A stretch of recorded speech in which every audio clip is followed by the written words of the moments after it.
سلام دوستان عزیزم. امروز میخوایم یه پارک دوبل درجا کار بکنیم با دو فرمون. سعی میکنیم هم با هاچبک این کار انجام میدیم، هم ماشینای صندوقدار. با ما همراه باشید. مرحله اول کار اینه که ما بریم کنار ماشین با فاصله ارزی مناسب وایستیم. حرکت کن. خب آقا اومدیم کنار ماشین وایستادیم. راهنما دندقب و راهنمای پارک دوبل میشه راهنمای سمت راست. فرمون صاف. اجازه میدیم ماشین به سمت عقب حرکت کنه. بیاد بچه درجا باید فرمون بزنیم ها. بیا عقب. خیلی خوب. ماشین از اونجایی که صندوقدار نیستش لبه آینه بغل با درز در و گلگیر یکی شد، فرمون یه دور میدی راست، اجازه میدیم ماشین به سمت عقب حرکت کنه. بریم عقب.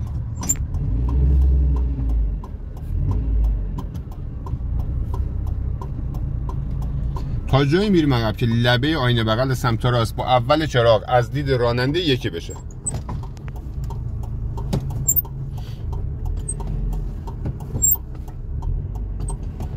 ایست میکنی. الان از اونجا یکی شده. فرمون کلا بده چپ. بده همه رو. یه مقدار سریع باش. اجازه بده ماشین عقب حرکت کنه. راهنمات هم بالا باشه. بذار بره. بذار بره عقب. عالی. بذار بره. بذار بره. بذار بره.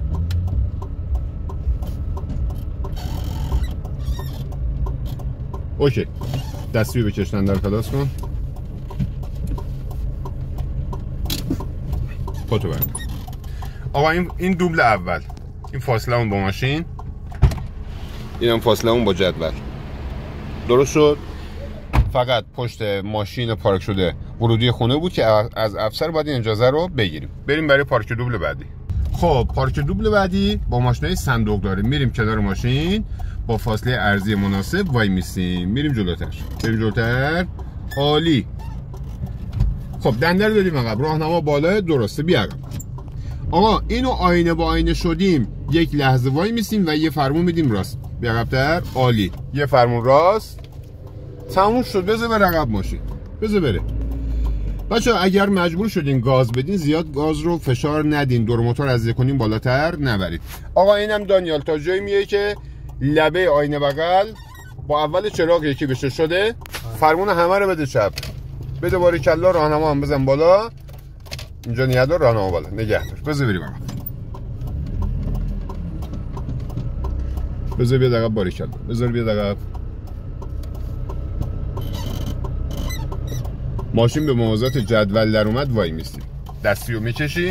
دنده رو خلاص میکنی. درست شد. خیلی خوب. این پارک دوبل دوممون. اینم فاصله اون با جدول. خیلی خوب بود. باریکلا. خب بچه‌ها با شاسی هم می‌خوایم پارک دوبل همون درجا رو اجرا بکنیم.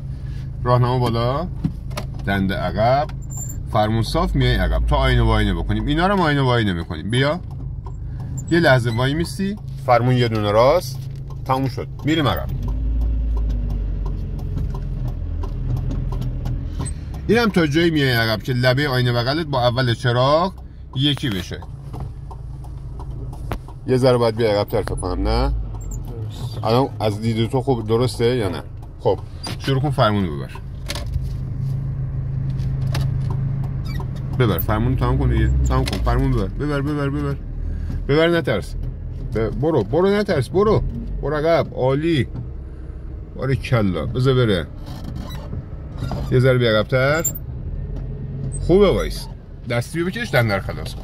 زیر سپر ماشین جلوی دیده نمیشه. با کاپوت ما محو شده. این از اینم فاصله اون با جدول. بازم یکی از ممنوعات پارک اینجاست ورودی خونه است. اینم باید حواسمون باشه. این شد پارک با ماشینای شاسی.